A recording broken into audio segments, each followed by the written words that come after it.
Je m'appelle Mathias Sanson, je suis enseignant-chercheur en biomécanique. Je travaille au sein de l'équipe Probios qui se situe à Poitiers dans l'Institut Péprime. Ma thématique de recherche principale, c'est d'étudier les mécanismes propulsifs chez les nageurs.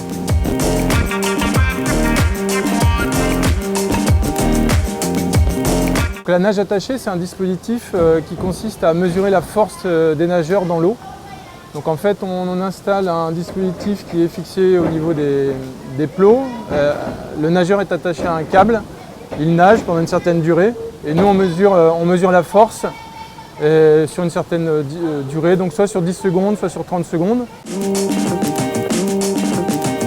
Alors depuis que le projet d'idée a débuté, depuis une dizaine d'années, on est allé sur à peu près 6 sites, Toulouse, Saint-Raphaël, Poitiers, Massy, Nantes, l'INSEP.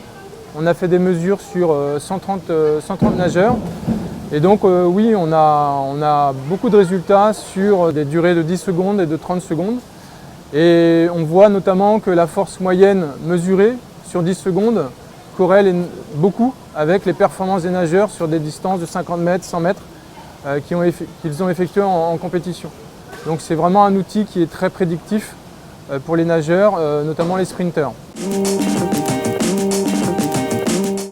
Alors le premier intérêt dans le cadre du projet d'idée, c'est d'essayer d'évaluer un état de forme. C'est-à-dire que normalement, plus la force mesurée est importante et plus le nageur serait en forme. Donc ça c'est le projet d'idée, notre objectif pour 2024. Et le deuxième intérêt, c'est notamment d'essayer de voir si tout le travail qui a été fait en salle de musculation est transféré, puisque en musculation on essaie de développer la force, s'il est transféré dans l'eau. Donc l'intérêt principal véritablement de la nage attachée, c'est d'évaluer le potentiel propulsif des nageurs. Pour l'instant, on a deux protocoles. On a un protocole en 10 secondes et un protocole en 30 secondes. Donc on voit que ça corrèle très bien pour les sprinteurs, 50 mètres, 100 mètres et 200 mètres, et ça corrèle moins pour les nageurs de fond, 400 mètres, 800 mètres et 1500 mètres.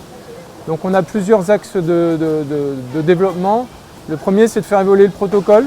Donc soit on augmente la durée de test, on pense aussi imposer une fréquence de nage pour pouvoir être dans la cadence des nageurs de fond. On pense également étudier l'évolution du signal de force au cours du temps. Voilà, ça c'est les perspectives. Et une deuxième perspective, c'est aussi de rendre ce dispositif plus autonome pour les entraîneurs. C'est-à-dire que pour l'instant nous sommes sur le côté pour faire la mesure, mais l'idée à terme c'est de fournir aussi l'outil pour l'entraîneur, pour que l'entraîneur puisse l'utiliser au même titre qu'un chrono fréquence mètre ou que des outils qu'ils ont de terrain. L'idée finale, c'est véritablement que ce soit un outil de terrain à disposition des entraîneurs.